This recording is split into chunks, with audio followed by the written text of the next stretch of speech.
Welcome to our channel. Today we how to activate Self-Lender for improving credit for investment loans step by step clearly. To activate Self-Lender for improving your credit, first, visit the Self-Lender website. Create an account by clicking on the Sign Up button.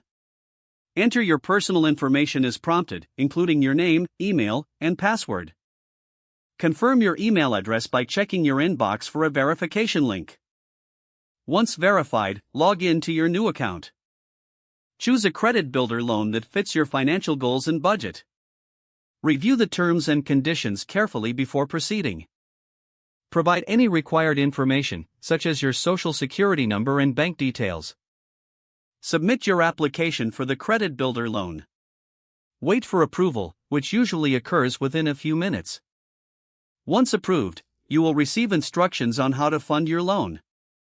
Fund your loan by making an initial deposit.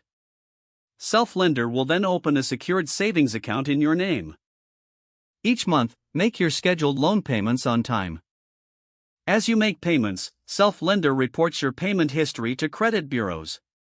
Monitor your credit score regularly to see improvements over time. After completing the loan term, you will receive your funds from the savings account. Consider the loan payoff option to close your account once your goal is achieved.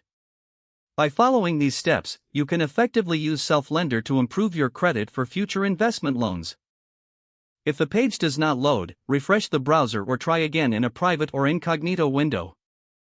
Make sure you are using the correct email address, then retype it carefully to avoid small typos. If your password is not accepted, use the reset option and create a new strong password you can remember. Check your spam folder for verification or security emails, then complete any requested confirmation steps.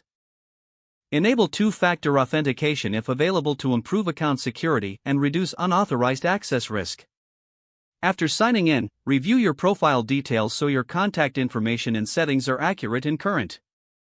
If you see an error message, note it down and try again after restarting your device and internet connection. Log out when you finish, especially on shared devices, to keep your account and payment information secure. If the page does not load, refresh the browser or try again in a private or incognito window. Don't forget to like this video and subscribe to our channel for more step-by-step tech guides.